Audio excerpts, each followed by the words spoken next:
এরে মুসা নবী, আমি আল্লাহর ইচ্ছা হয়েছে রে তোমার সাথে লং টাইম ওপেন ডিসকাশন করব, তোমার সাথে লম্বা আলোচনা করব, লম্বা সময় দেব। মুসা নবী বলেন, মাবুদ গো, আপনার সাথে কথা বলার জন্য আমি পাগল, আপনাকে পাই না। আর আপনার পক্ষ থেকে ইচ্ছে করে একটা প্রস্তাব পাঠিয়েছেন, আমি তুর পাহাড়ে যাব, লম্বা সময় নিয়ে যাব, আপনি আমাকে সময় দিবেন। মাবুদ গো, এর থেকে আনন্দের বিষয় আমি নবীর জন্য কিছুই হতে পারে না। মুসা নবী বুক ভরা আশা লইয়া আনন্দে আত্মহারা হইয়া তুর পাহাড়ে যখন চলে গেলেন, আল্লাহ রাব্বুল আলামিন মুসা নবীর সাথে 1,40,000 ভাষায় লং টাইম আলোচনা করলেন। মাসের পর মাস চলে গেল, তাফসীরে মাযহারিতে আসছে আল্লাহ রাব্বুল আলামিন মুসা নবীর সাথে 1,40,000 ভাষায় আলোচনা করেছেন। আলোচনা শেষ করে আল্লাহ রাব্বুল আলামিন মুসা কালিমুল্লাহকে একটা প্রশ্ন করলেন, আরে মুসা নবী, 1,40,000 ভাষায় আলোচনা করে রে, সমস্ত আলোচনা তোমার মাতৃভাষায় রিপ্লাই শোনাইছি। আমি আল্লাহ জানতে চাই, আমার আলোচনা কি তুমি মুসা বুঝতে পেরেছ? মুসা নবী বলেন, মাবুদ গো, শুধু বুঝি নাই, তারকিব তাহকিক সহকারে বুঝেছি, একদম ক্লিয়ার করে বুঝেছি। আল্লাহ বলেন, মুসা নবী রে, 1,40,000 ভাষার আলোচনা বুঝে থাকলে একটাবার বলো, আমি আল্লাহ 1,40,000 ভাষায় তোমার সাথে কি আলোচনা করেছি। এতদিন পর্যন্ত যা বুঝেছ একবার সংক্ষেপে তার জবাবটা দিয়ে দিবা। মুসা নবী চকুর পানি সারে সারে কান্দে, মাহুদ বুক ভরা আশা লইয়া উম্মতের পক্ষ থেকে আপনার কাছে এসেছিলাম গো, আপনি তো আমাকে তেমন কিছুই দিলেন না। আমার আল্লাহ বলেন, মুসা তুমি কি বলতে চাও? মুসা নবী বলেন, মাসের পর মাস তোর পাহাড়ের মধ্যে থাকলাম, মাবুদ গো, আপনি তো আমাকে কিছু দিলেন না, আমার উম্মতকেও কিছু দিলেন না। আল্লাহ বলেন, মুসা নবী রে, এই কথা আমি তোমার কাছ থেকে শুনতে চাই না। ও মুসা নবী, একটাবার আমার কথার জবাব দাও। 1,40,000 ভাষায় আমি আলোচনা করেছি, বলো তুমি মুসা নবী আলোচনা বুঝেছ কিনা? মুসা নবী বলেন, বুঝেছি, শুধু বুঝি নাই, তারকিব তাহকিক সহকারে বুঝেছি। আল্লাহ বলেন, মুসা নবী রে, বুঝে থাকলে বলো দেখি, 1,40,000 ভাষায় আমি আল্লাহ কি আলোচনা করেছি? মুসা নবী কেঁদে কেঁদে বলেন, মাবুদ গো, 1,40,000 ভাষায় এতদিন পর্যন্ত যা কিছু আলোচনা করেছেন, প্রত্যেকটা আলোচনাই দেখি আখেরি নবীর উম্মতের প্রশংসার আলোচনা জুড়ে। কন্যা সুবহানাল্লাহ। ও মুসা নবী, তাই নাকি? মুসা নবী কয়, আল্লাহ, আমি তো বুক ভরা আশা নিয়ে আসলাম, আপনি স্পেশালি ভাবে আমাকে ইনভাইট করেছেন, দাওয়াত করেছেন, হয় আমাকে কিছু দেবেন, না হয় আমার উম্মতকে দেবেন। এদিকে আপনি আখেরি নবীর উম্মতের, নবীর না উম্মতের প্রশংসা 1,40,000 ভাষায় আমাকে শুনাইলেন। মাবুদ গো, আমি রাগ করি নাই, তবে আপনার কাছে ছোট্ট একটা রিকোয়েস্ট, একটা অ্যাপ্লাই করতেছি।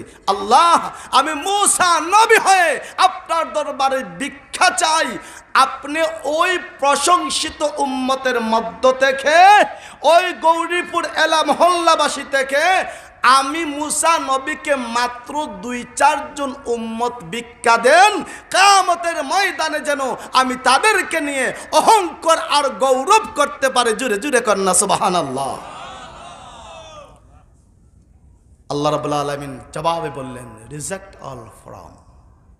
মুসা নবী, কাজ হবে না। আল্লাহ কেন দিবেন না? আল্লাহ বলেন, মুসা নবী রে, বুঝো না, এত দামি উম্মত তোমাকে দেওয়া যাবে না। এত দামি উম্মতকে আমি আল্লাহ একজন দামি নবীর জন্য সর্বপ্রথমেই বাজেট করে রেখেছি, ওইখান থেকে একটা উম্মত কর্তন করা যাবে না। তুমি বোঝো না উম্মত কত দামি আর নবী কত দামি হবে? তুমি মুসা নবীকে দেওয়া যাবে না। আল্লাহ কষ্ট দিলেন। মুসা নবী সামটাইমস তিনি রাগও করতেন, এটা আপনারা সবাই জানেন। মুসা নবীর পরে পৃথিবীতে আসলেন ঈসা রুহুল্লাহ। ঈসা নবী পৃথিবীতে আসলেন, আপনারা সবাই জানেন। ঈসা নবীর উপরে নাজিল হয়েছে ইনজিল কিতাব,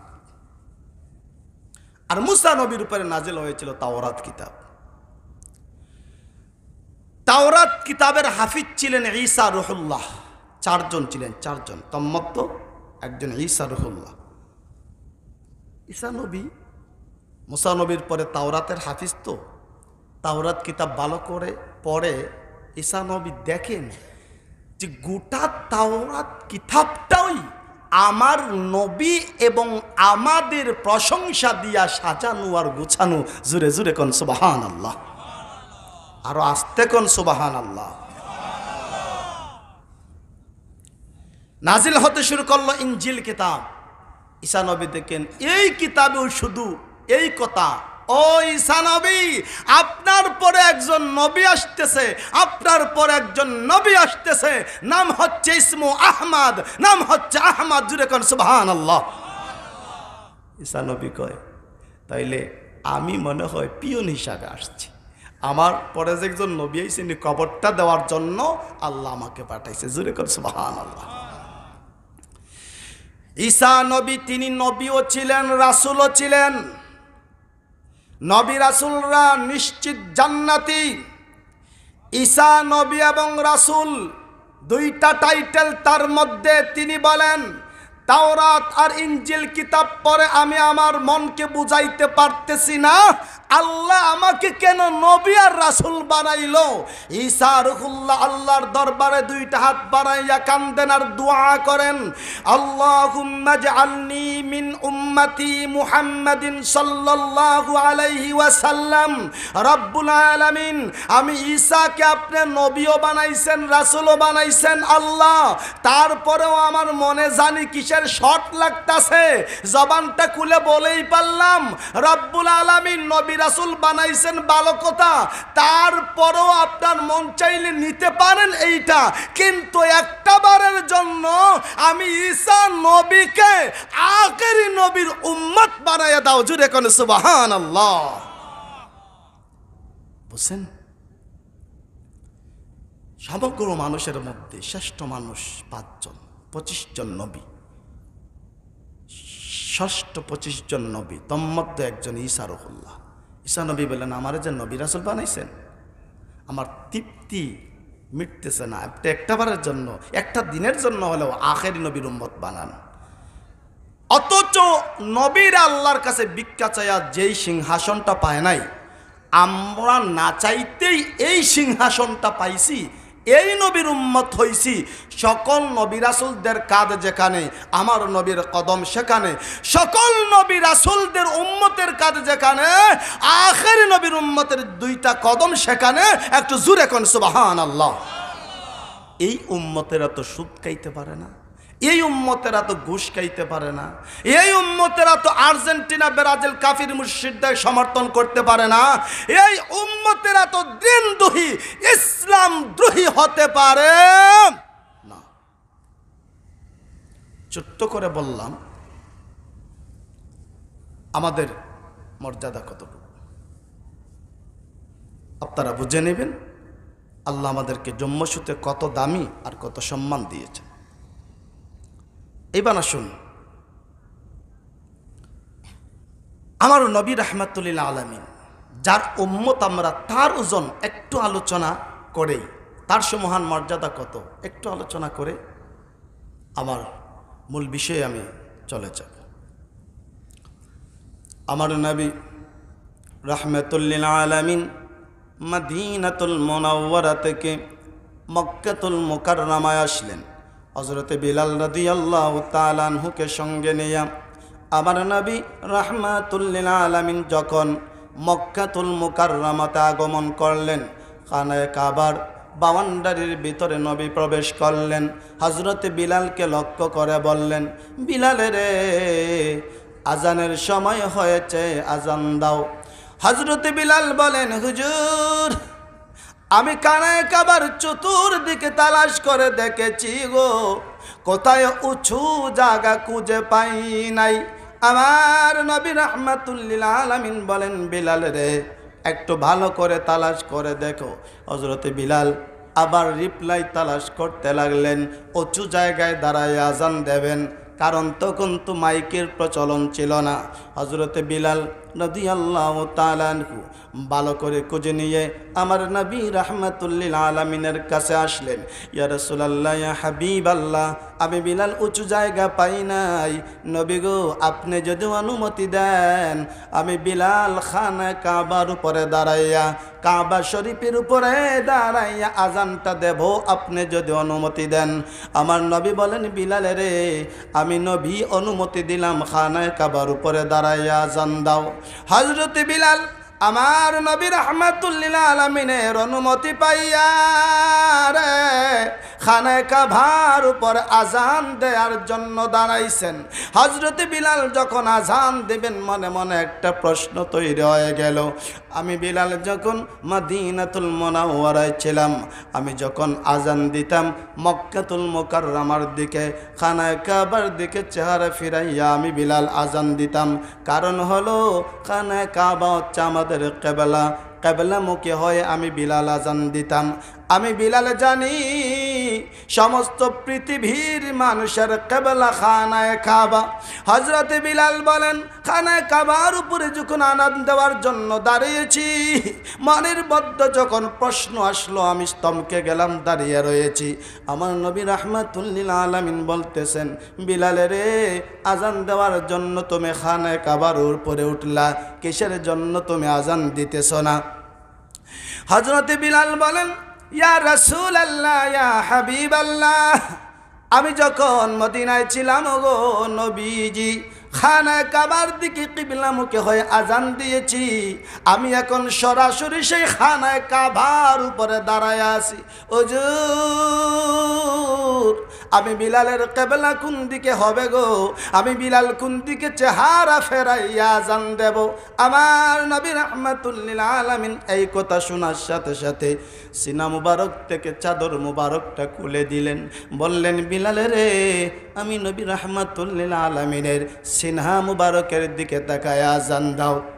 হযরতে বিলাল চোখের পানি সেরে সেরে কান্না শুরু করলেন, নবী গো, আমি আপনাকে জিজ্ঞেস করেছি, মদিনা থেকে আজান দিতাম খানায়ে কাবার দিকে তাকায়া, কারণ হলো মক্কাতুল মুকাররমা খানায়ে কাবা ছিল কিবলা। হুজুর, আপনাকে জিজ্ঞাসা করেছি, আমি খানায়ে কাবার উপরে দাঁড়াইয়া কোন দিকে আজান দেব গো? কোন দিকে আমি বিলালের কিবলা হবে খুঁজে পাইতেছি না। আপনি বলতেছেন আপনার সিনা মুবারকের দিকে তাকায় আজান দেব। ইয়া রাসূলুল্লাহ, আপনার কাছে আমি তালাশ করেছি কিবলা, আপনি বললেন সিনার দিকে তাকায় আজান দেব। রাসূল, আমি বিষয়টা বুঝতে পারি নাই। আমার নবী বলেন, বিলাল রে, এখন পর্যন্ত বুঝলে না রে বিলাল। আরে বিলাল,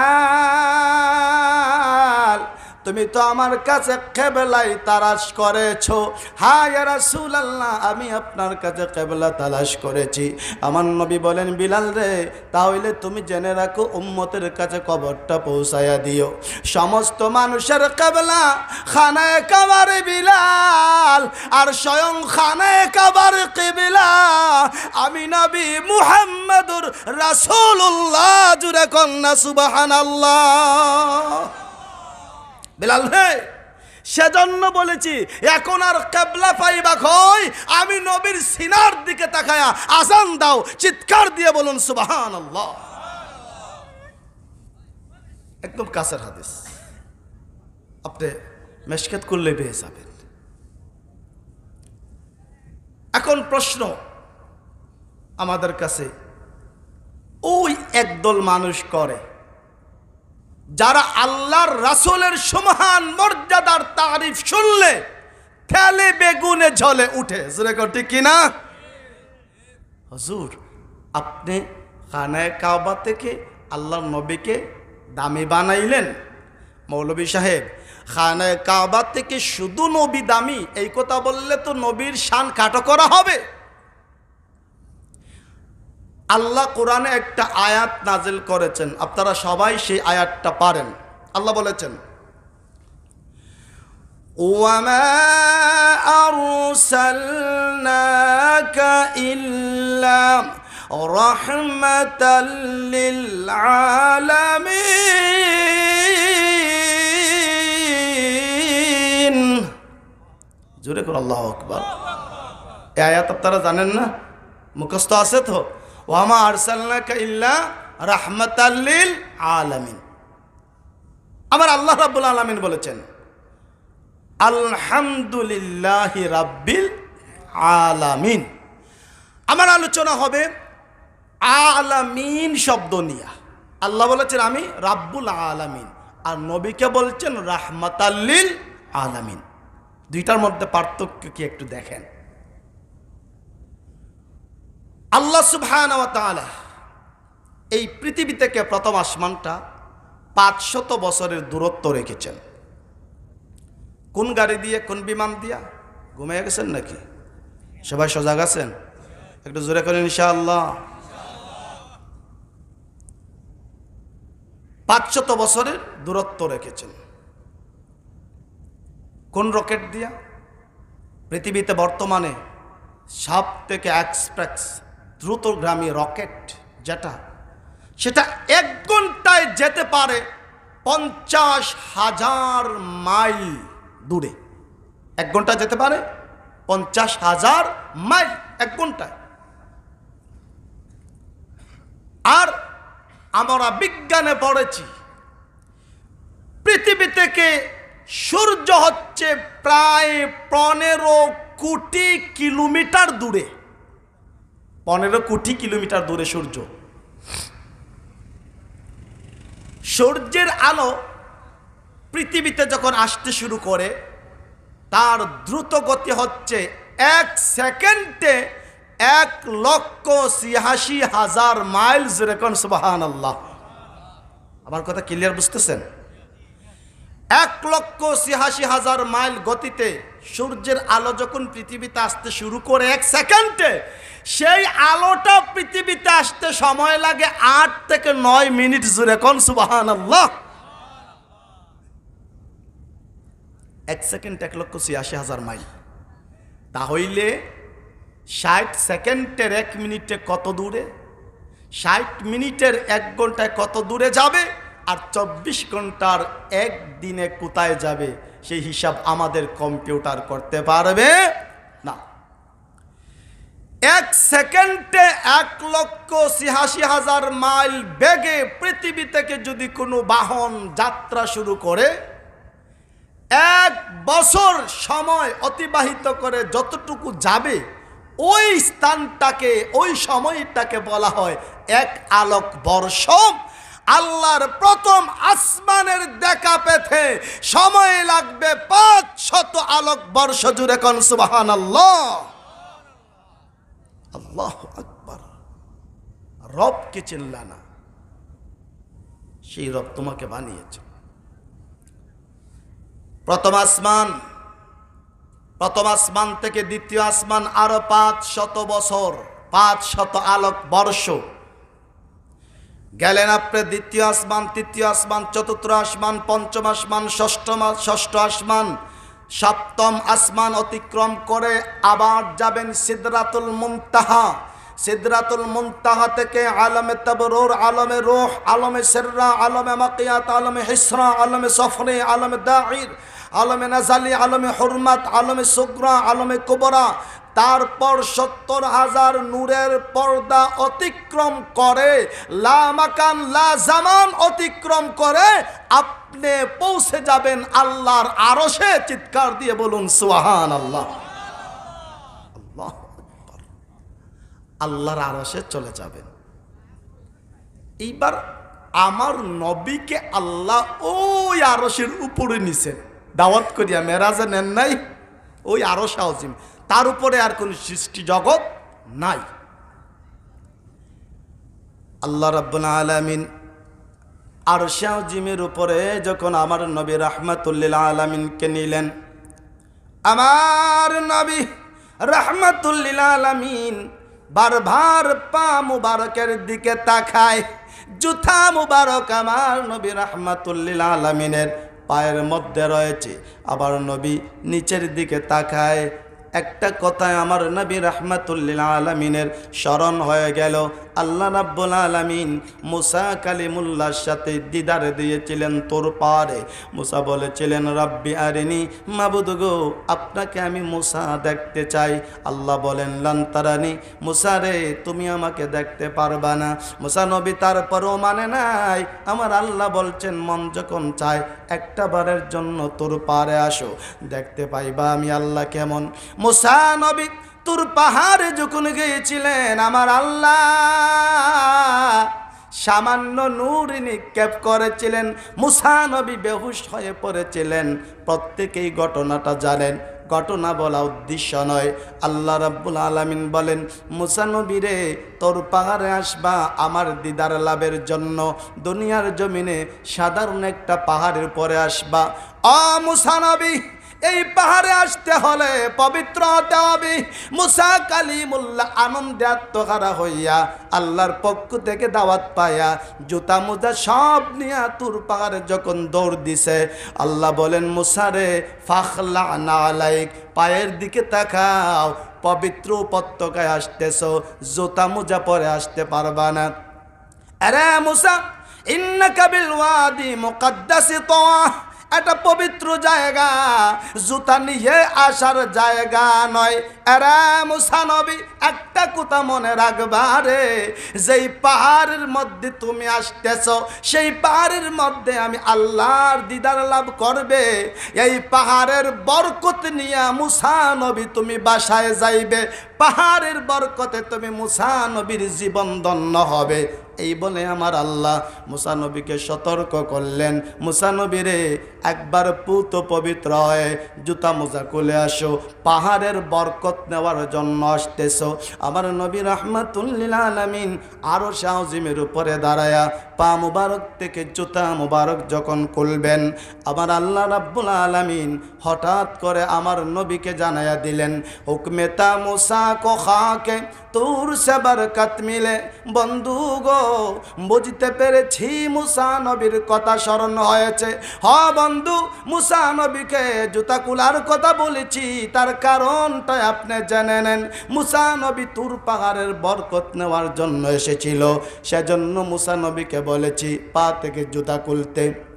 বন্ধু গো আপনার বেলায় তো আমি সেই রকম ডিসিশন করি নাই। তেরে কদমো কি বা দৌলত আরশ কো ইজ্জত মিলে। বন্ধু, মুসা নবী তুর পাহাড়ে গিয়েছিল পাহাড়ের বরকত নেওয়ার জন্য, সেজন্য জুতা খুলেছে গো বন্ধু। আর আপনি বন্ধু জুতা খুলবেন না, আপনার জুতার বরকতে আমি আল্লাহর আরশ আজকে ধন্য হবে। জুরে কন্যা সুবহানাল্লাহ। আলোচনা বুঝেননি? আল্লাহ তুমি কবুল করো, মঞ্জুর করো, বলো না আমিন। আমরা কেমন নবীর উম্মত, আর আমার নবী কেমন পাবে? বন্ধু, আপনি জুতা খুলবেন কেন? আপনার জুতার দোলা মুবারকের অপেক্ষায় আমার পবিত্র আরশ আজিম অপেক্ষায় ছিল। চিৎকার দিয়ে বলুন সুবহানাল্লাহ। এবার আরশের উপরে নবী আল্লাহ রাব্বুল আলামিন মক্কার জমিন থেকে আরশ আজিম পর্যন্ত সফরটাকে আসরা বলেছেন, সায়ের বলেছেন। আমরা একটা বিষয় জানি,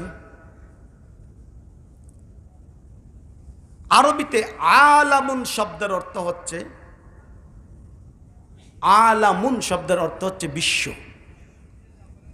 এই পৃথিবীটা একটা আলম, এটা এক বচন। আর আল্লাহ রাব্বুল আলামিন বলেছেন আলামিন, আলমের বহু বচন আলামিন। আল্লাহ রাব্বুল আলামিন বললেন, বন্ধুগণ, পৃথিবী একটা আলম, প্রথম আসমান, দ্বিতীয় আসমান, তৃতীয় আসমান, চতুর্থ আসমান, পঞ্চম, ষষ্ঠ, সপ্তম আসমান, সিদরাতুল মুনতাহা, ৭০,০০০ নূরের পর্দা, লা মাকান লা জামান। আমি আল্লাহর আরশ পর্যন্ত সব কিছু আলম। আর আমি আল্লাহ আপনাকে বলেছি আলামিন, অর্থাৎ এক দুইটা সৃষ্টির জন্য নয়। আমি আল্লাহ যা কিছু সৃষ্টি করেছি সমগ্র সৃষ্টির জন্য আপনার রাহমাতাল লিল আলামিন, আরশে আযীমের জন্য আপনার রাহমাতাল লিল আলামিন। আর আমি আল্লাহ হলাম রাব্বুল আলামিন। জুড়ে কোন সুবহানাল্লাহ।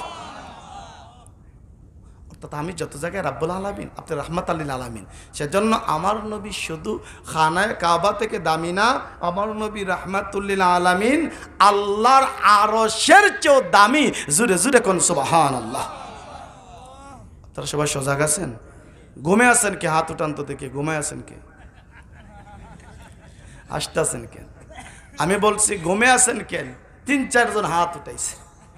আমি জানি না ওরা সজাগ কিভাবে ঘুমায়, তবে ঘুমাইতে পারে। একটা গল্প বলি। একবার 3 বন্ধু পাহাড়ে ঘুরতে গেছে। তাদের সাথে 4টা রুটি ছিল। 3 বন্ধু 3টা রুটি খাইছে, অবশিষ্ট আছে কয়টা কোন? একটা। এক বন্ধু আরেক বন্ধুরে কয়, রুটিটা আমারে দিয়ালা, আমার পেটে প্রচন্ড খিদা। আরেকজন ধমক দিয়ে বলছে, না, তোমাকে রুটি দেওয়া যাবে না, এটা ভাগ করে খেয়ে নেই। 3 নম্বর বন্ধু বলল, ভাগ করলে তো কারো পেটের খিদা যাবে না, একা খেতে হবে। একা খাওয়ার উপায় কি? একটা বুদ্ধি বার করো। বুদ্ধিজীবী যেটা সেটা বলল, আমরা 3 বন্ধু একসাথে শুয়ে পড়ব, ঘুমিয়ে পড়ব। আমাদের মধ্যে সব থেকে সুন্দর চমৎকার স্বপ্ন যে দেখবে সে একা রুটিটা খাবে। এই কথার উপর সহমত পোষণ করে 3 বন্ধু একসাথে ঘুমাইছে। আপনারা প্রজ্ঞামান ব্যক্তি, আপনারা বুঝে থাকলে বলুন, এই 3 বন্ধু সত্যিকারের ঘুমে আছে না রুটি খাওয়ার ঘুমে আছে? আরো জোরে, কিসের ঘুমে? রুটি খাওয়ার ঘুমে।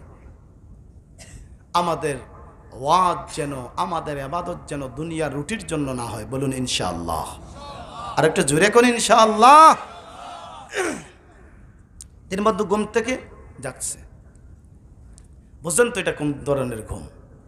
প্রথমটাকে জিজ্ঞেস করা হলো, তুমি স্বপ্নে কি দেখলা? কয়, আমি স্বপ্নে দেখি আমেরিকা যায়া স্পেশাল একটা রেস্টুরেন্টে ঢুকেছি, রহমানি খাবার দাবার, এত চমৎকার খাবার আমি খেয়েছি যা তোদের বাপদাদার জন্মে তোরা দেখোস নাই। বাকি 2 বন্ধু লাভ দিয়া তার গর্দানে ধরে বলে, তাহলে এখান থেকে চলে যা, আমেরিকা থেকে খেয়ে আসছি, এই রুটিতে তোর কোনো অংশ থাকবে না, এখান থেকে চলে যা। প্রথমটা আউট হয়ে গেছে। দ্বিতীয়টা বলে, আমি তো কোন মুসিবতে জানি পড়ি, কিন্তু স্বপ্ন ধারণ হতে হবে। দ্বিতীয় জন বলল, ভাই আমি স্বপ্নে দেখি, একটু ভালো করে বুঝবেন এই কথা, আমি স্বপ্নে দেখি পেটের খিদা নিয়ে একটা খাজুর গাছে উঠছে। খাজুর গাছে উঠার পর এখন আর নামতে পারি না, চলে গেলাম বাড়িতে। বাড়িতে যাইয়া একটা সিঁড়ি আনছি, তারপর সিঁড়িটা নাগাইছি, তারপর নামছি। 3 নম্বর বন্ধু কয়, কি বললি তুই? স্বপন বললি না আজীব তত্ত্ব দিলে? কই কি? কই তুই বললে খাজুর গাছে উঠছস, নামতে পারস নাই, চলে গেলে বাড়িতে, মানে বাড়িতে যাইয়া সিঁড়ি আনছ, তারপর নামছ, এটা কেমন স্বপ্ন? কয় স্বপ্ন তো দারুণ হতে হবে। কয় হ্যাঁ, তাহলে তোরটা থেকে আমারটা আরো দারুণ। শুন, আমি স্বপ্নে দেখি একটা লোক একটা রড নিয়ে আইছে, আইসা বলতেছে, এই ফুলা, এখানে একা একা বসে কি করতেছ? এই মুহূর্তে রুটিটা খাইয়া ফেলা, না হয় পিঠির সামনে উঠাইয়া দেবো। ভাই ভয়ে আর ডরে স্বপ্নের মধ্যে রুটিটা খাইয়া ফেলাইছি। বাকি 2 বন্ধু কয়, তোর মতো নিমক খারাপ এই পৃথিবীতে তার একটাও নাই। আচ্ছা যাই হোক, রুটিটা যখন খাস একটু ডাকতে পারলে না? তোদের বাপদাদার কসম ডাকছি, একটা ছেলে খাজুর গাছ আর একটা ছেলে আমেরিকায়, আমার ডাককে তোরা শুনবি মিয়া? আমরা এখানে বসে থাকবো, আমাদের মন আমেরিকায় যাবে না, অন্য কোথায় যাবে না, আমাদের মন আল্লাহর কোরআনের দিকে থাকবে, বলুন ইনশাআল্লাহ। আল্লাহ কবুল করে মঞ্জুর করে বলুন আমিন। এবার আমার নবী এবং আমাদের মর্যাদা বুঝতে পারতেছেন তো? একবার যখন গুনাহের দিকে পা বাড়াবেন মনে করবেন যে আমি গরিব হতে পারি, কিন্তু আল্লাহ তো আমাকে মুসা নবী, ঈসা নবী, ইব্রাহিম নবীর যত উম্মত আছে সবাই থেকে দামি বানাইছে। আল্লাহ তো আমাকে এত সম্মান দিয়েছে, যেই সম্মানটা ঈসা নবী আল্লাহর কাছে ভিক্ষা চেয়ে নিয়েছেন। সুদ খাওয়ার সময়, ঘুষ খাওয়ার সময় এগুলি খেয়াল করে দেন। মানুষের ক্ষতি করার সময়, ওই খেলাধুলা করার সময় একটু নিজেকে কন্ট্রোল করিয়েন যে আমি কে, কোথায় থেকে আসলাম। আসুন আমি যে আয়াত তেলাওয়াত করেছিলাম সেই আয়াতের আলোকে মাত্র 10 থেকে 15 মিনিট আলোচনা করে শেষ করে দেব। আল্লাহ রাব্বুল আলামিন বলেছেন, ইয়া আইয়ুহাল্লাযীনা আমানু তুবু ইলাল্লাহি তাওবাতান নাসুহা।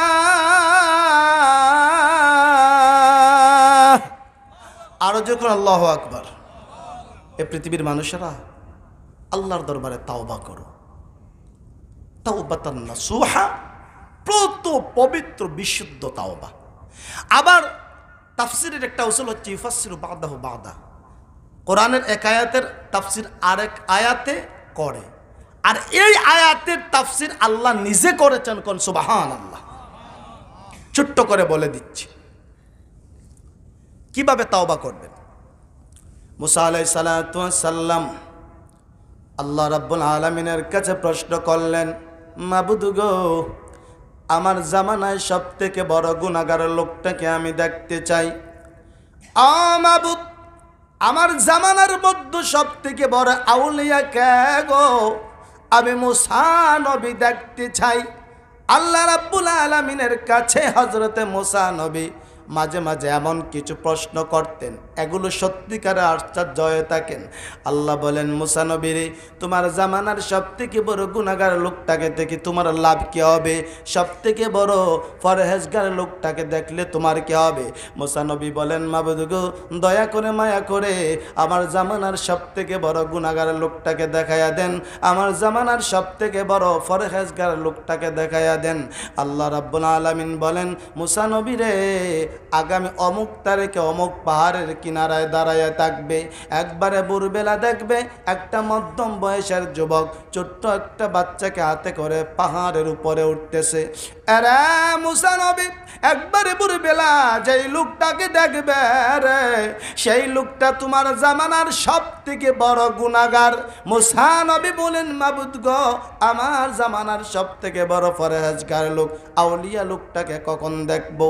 আল্লাহ রাব্বুল আলামিন জানিয়ে দিলেন, মুসা নবী রে, তোমার জামানার সব থেকে বড় পরহেজগার লোকটা আউলিয়া লোকটাকে তুমি সন্ধ্যাবেলা দেখতে পাবে।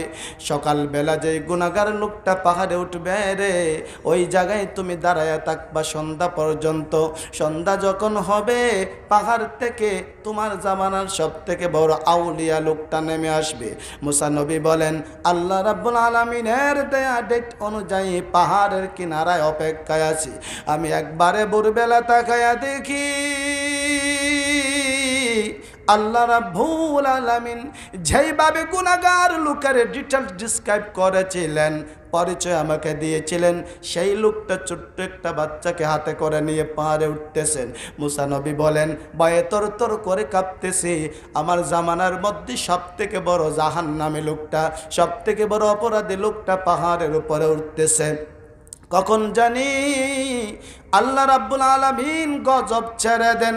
এই বলে মুসা নবী এখান থেকে একটু দূরে চলে গেলেন, সেজদায় পড়ে কান্দে, মাবুদ, আমার জামানার সব থেকে বড় অপরাধী লোক, সব থেকে বড় পাপিষ্ঠ জাহান্নামী লোককে আমার দেখা হয়ে গিয়েছে। মাবুদ গো, এইবার আমার দ্বিতীয় সওয়াল ছিল, আমার জামানার মধ্যে সব থেকে বড় পরহেজগার লোকটাকে আপনি দেখাবেন। আল্লাহ বলেন, মুসা নবী কোনো কথা না বলে এই জায়গায় দাঁড়াইয়া থাকো, সন্ধ্যা হওয়ার সাথে সাথেই তোমার জামানার সব থেকে বড় পরহেজগার লোকটা, আউলিয়া লোকটা নেমে আসবে। মুসা নবী দাঁড়ায় আছেন। সন্ধ্যা যখন হলো, মুসা নবী পাহাড়ের উপরে তাকায় আছেন। একটা মিনিটের জন্য দৃষ্টি সরায় না।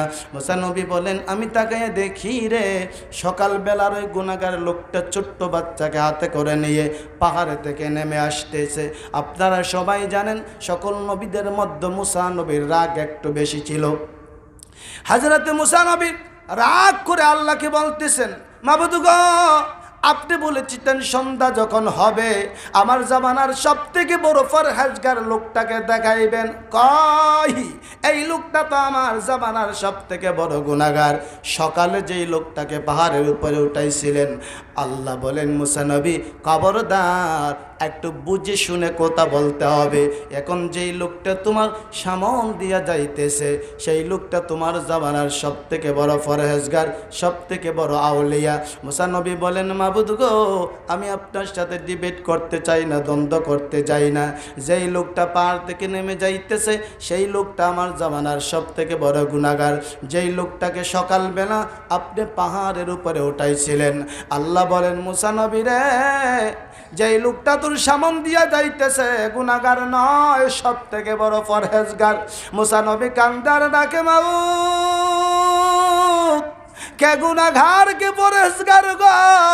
আমি মুসা নবী কিছুই বুঝতে পারতেছি না। একটা লোককে আপনি কেমনে বলেন গুনাহগার, আবার কেমনে বলেন পরহেজগার? একজনকে কেমনে পরহেজগার বানাইলেন আর গুনাহগার বানাইলেন? আমার আল্লাহ বলেন, মুসা নবী রে, এখন পর্যন্ত তুই আসল বিষয়টা বুঝতে পারলি না। আরে মুসা নবী, তোমার জামানার সব থেকে বড় গুনাহগার হইয়া যেই লোকটা সকালবেলা পাহাড়ের উপরে উঠেছিল, সেই লোকটাকে আমি আল্লাহ সন্ধ্যাবেলা তোমার জামানার সব থেকে বড় আউলিয়া বানাইয়া দিছি। জুরে কন্যা সুবহানাল্লাহ। ইয়া আইয়ুহাল্লাযীনা আমানু তুবু ইলাল্লাহি তাওবাতান নাসুহা। হে পৃথিবীর মানুষেরা, অতি জলদি তাওবাতান নাসুহা করো। মুসা নবী বলে, মাবুদ গো, তাই নাকি? এই কাজটা আপনি করছেন? ও মাবুদ, আমি মুসা নবী জানতে চাই, সব থেকে বড় গুনাহগার সন্ধ্যার ভিতরে কেমনে আউলিয়া হইল?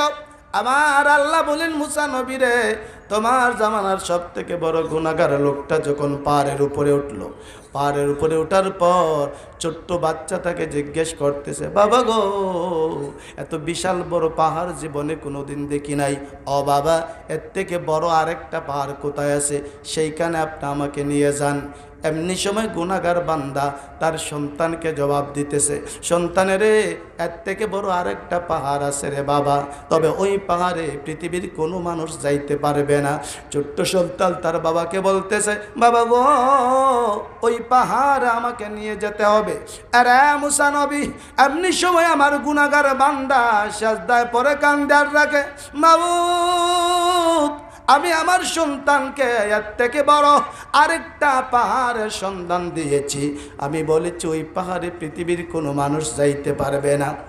মাবুদ গো, আমার সন্তান সেই পাহাড়ে যাইতে চায়। আমি আমার সন্তানকে যেই পাহাড়ের সন্ধান দিয়েছি, ওইটা দুনিয়ার কোনো পাহাড় নয়।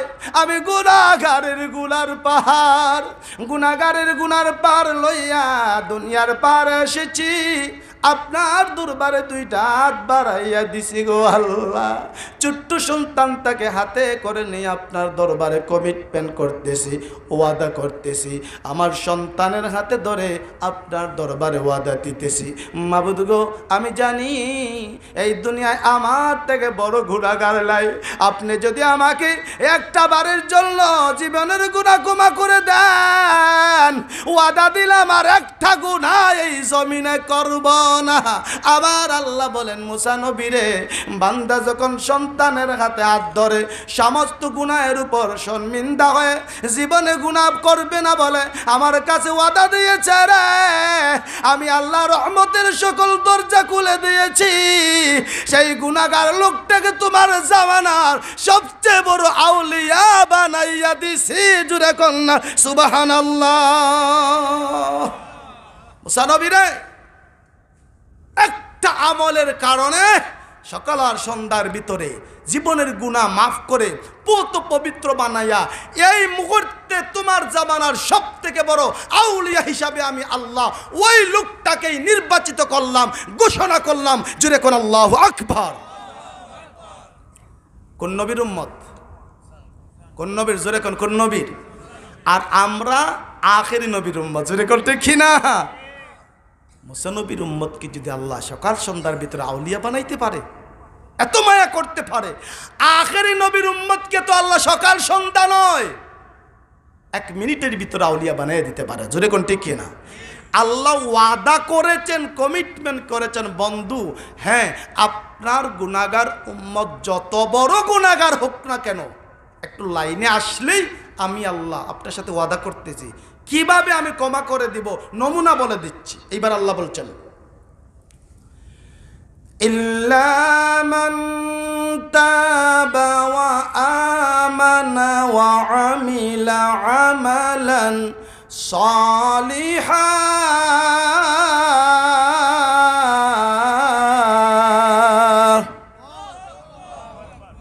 বন্ধু আপনার উম্মতকে জানাইয়া দেন, যেই বান্দা তাওবা করবে, এই আয়াতের 2টা শানে নুজুল আছে, অনেক লম্বা, সেদিকে আমি যাচ্ছি না।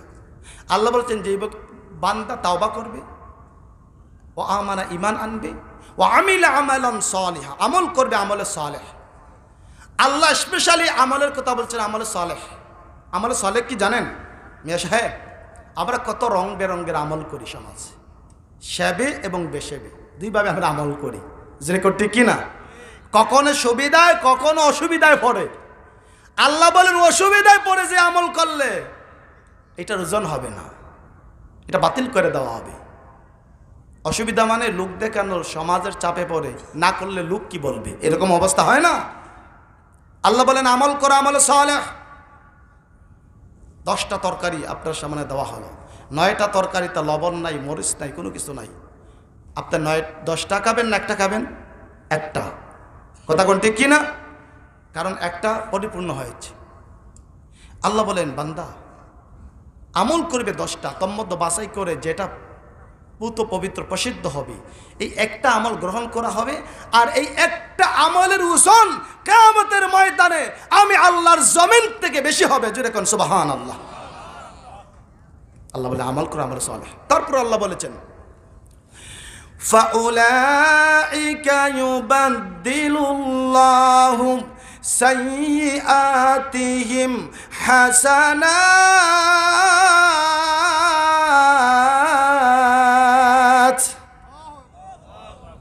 আর জোরে কোন আল্লাহু আকবার। ও বন্ধু আপনার উম্মতকে জানিয়ে দিন, ফাউলাইকাল মারজি হচ্ছে গুনাহগারের দিকে, ইউবাদদিলুল্লাহ, বাদদালা ইউবাদদিলু আত-তাবদিল, বাবে তাফসীল থেকে অর্থ হচ্ছে ক্ষমা করা। ও বন্ধু আমি আল্লাহ আপনার গুনাহগার বান্দারা যদি তাওবা করে তাওবার মতো, আমি আল্লাহ ওয়াদা দিলাম সাইয়্যাতিহিম হাসানাত, আমি তাদের পিছনের সমস্ত গুনাহ মাফ করে দিয়ে ওই গুনাহের জায়গা আমি আল্লাহর পক্ষ থেকে নেকি দ্বারা ভরপুর করে দিব। হাসরের মাঠে তার 1 মিনিটের সময় নেকি সারা দেখা যাবে না। জোরে কোন না সুবহানাল্লাহ। সাইয়্যাতিহিম তার গুনাহ সমূহ, হাসানাত সওয়াব দ্বারা ভরপুর করে দিব, গুনাহ মাফ করে দিব। এখন মনে করেন 60 বছরে তাওবা করছে, তাওবা করার পর 59 বছর গুনাহ করছে, হাসরের মাঠে এই জায়গাটা যদি গুনাহ দেখা যায় লজ্জা পাবে। আল্লাহ বলেন না, 59 বছরের গুনাহ মাফ করিয়া আমি আল্লাহ সওয়াব দেয়া লেভেল করে দেব। হাসরের মাঠে ওই গুনাহগার বান্দার তাওবার বরকতে মানুষ গুনাহ খুঁজে পাবে না। আল্লাহ। এখন আসুন হুজুর, শেষ কথা, শেষ দিকে চলে যাচ্ছি। তাওবা কি? হ্যাঁ, এটাই সত্য। আমাদের অধিকাংশ মানুষ তাওবা চিনে না, এবং কেমন দেখছি কামিল পাশ করার পর কিছু মৌলবী সাহেবও তাওবার ব্যাখ্যা জানে না। কেমনে? আমরা মনে করি আস্তাগফিরুল্লাহ ইন্নাল্লাহ গাফুরুর রহিম, এইটা পড়লে মনে হয় তাওবা হয়। মিয়া সাহেব কে বলছে আপনাকে এইটা পড়লে তাওবা হয়? আরবিতে ইস্তাগফারা ইস্তাগফিরু আল ইস্তিগফারু, বাবে ইস্তেফাল থেকে অর্থ হচ্ছে ক্ষমা চাওয়া। আপনি যে আল্লাহকে বলছেন আস্তাগফিরুল্লাহ, আপনি বাংলায় শুধু বলেছেন হে আল্লাহ আমাকে ক্ষমা করে দেন, ইন্নাল্লাহ গাফুরুর রহিম, অবশ্যই আপনি ক্ষমাশীল, দয়ালু, আরো অনেক কিছু। আপনি সারা জীবন সুদ খাইলেন, মদ খাইলেন, ঘুষ খাইলেন, জুয়া খেললেন, রং তামাশা করলেন, অন্যের মনে কষ্ট দিলেন, আর আল্লাহর কাছে মাপ চাইলেই মাপ হয়ে যাবে, এত সোজা হতে পারে না। আপনি কি করলেন? মাফ চাইলেন। হ্যাঁ, আস্তাগফিরুল্লাহ শব্দের অর্থ ক্ষমা চাওয়া। আর মুফাসসিরে কেরামরা বলছেন ইস্তেগফার পড়তে হয়, তাওবা করতে হয়। ইস্তেগফার পড়ার জিনিস, তাওবা করার জিনিস। এখন তাওবা শব্দের অর্থ কি জানেন? আরবি যে কোনো লুগাত ব্যাকরণ খুলে দেখেন, তাবা ইয়াতুবু তাওবাতু মাস্তার বাবে নাসরায়ান সূরা থেকে অর্থ হচ্ছে রুজু করা। রাজা ইয়ারজিউ, আর রুজু মানে ফিরে আসা। তাওবা শব্দের অর্থ ফিরে আসা। যেমন যেই ব্যক্তি সুদ খায়, ঘুষ খায়, চুরি করে, ডাকাতি করে, মানুষকে কষ্ট দেয়, এই ব্যক্তি যদি সুদের মধ্যে থেকে তাওবা করে, তাওবাও করে সুদও খায়, তাওবাও করে ঘুষও খায়, তাওবাও করে চুরি করে, তাওবাও করে মিথ্যা কথা বলে, তাওবাও করে মুনাফিকি করে, এইভাবে যদি সারা জীবন ডাল চাল খিচুড়ি মার্কা তাওবা করে, আল্লাহ বলেন কিয়ামত পর্যন্ত আমি আল্লাহর কোনো কিছু আসে যায় না। তাহলে তাওবা কিভাবে করবেন? 1 মিনিটে শেষ করছি। যিনি সুদ খান, যিনি ঘুষ খান, যেই সেক্টরে গুনাহের মধ্যে লিপ্ত আছেন, মিয়া সাহেব আপনি ওই গুনাহটা এইভাবে ছেড়ে দিবেন, বলবেন আল্লাহ চিরদিনের জন্য ওই গুনাহটা ছেড়ে দিলাম রব্বুল আলামিন, আর আপনার দিকে ফিরে আসলাম, আর কখনো গুনাহের দিকে যাব না। আল্লাহ বলেন এইভাবে যদি তাওবার নিয়ত করে আমার দিকে ফিরে আসে, আর কখনো ওই গুনাহের কাছে ফিরে না যায়, ওই ব্যক্তির উদ্দেশ্যে আমি আল্লাহ বলছি অবশ্যই মাফ করে দেব।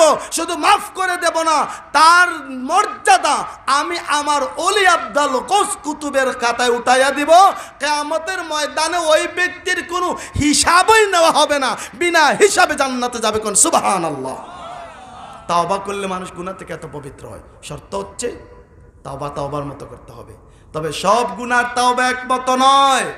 আরেকজনের জায়গা আত্মসাৎ করছেন, আপনি তাওবা করলে ওর কাছে যেতে হবে।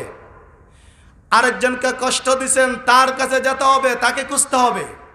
তাওবার সবকটা বিজ্ঞ আলেমদের কাছ থেকে নিয়ে মৃত্যুর আগে তাওবা করে পৃথিবীর জমিন থেকে যাইয়েন। না হয় কবর কিন্তু মামার বাড়িও না, শাশুর বাড়িও না, নানার বাড়িও না। আল্লাহ যেন আমাদেরকে হেদায়েত করেন, আমাদেরকে মৃত্যুর আগে তাওবাতুন নাসুহা নসিব করেন। বলুন আমিন। আমার শেষ কথা হচ্ছে, আজ থেকে 40 বছর বয়স 4, 41 বছর আগে সে কিছুই ছিল না।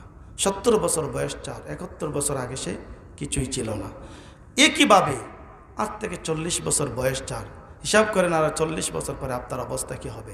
4 বয়স 70, হিসাব করেন মিয়া সাহেব আরো 70 বছর পরে আপনার কি হবে। মুরব্বী সাহেবরা যদি এখন থেকে নিয়ত করে আল্লাহ প্রতিদিন 100 রাকাত নফল নামাজ পড়ব, আমাকে আবার যুবক বানায়া দাও। আল্লাহ বললেন কাজ হবে না, বেলা চলে গেছে, তোমার যাওয়ার সময় হয়ে গেছে। যতই কান্না করে চেষ্টা করো, টাকা পয়সা খরচ করো, আর কাজ হবে না। সূর্য পূর্ব দিকে উদয় হয়ে পশ্চিম দিকে যখন চলে যায়, আর তাকে পূর্ব দিকে আনার সুযোগ নাই। আল্লাহ আজকের এই মাহফিলটাকে আমরা যারা উপস্থিত হয়েছি, আমাদের জন্য তুমি অনেক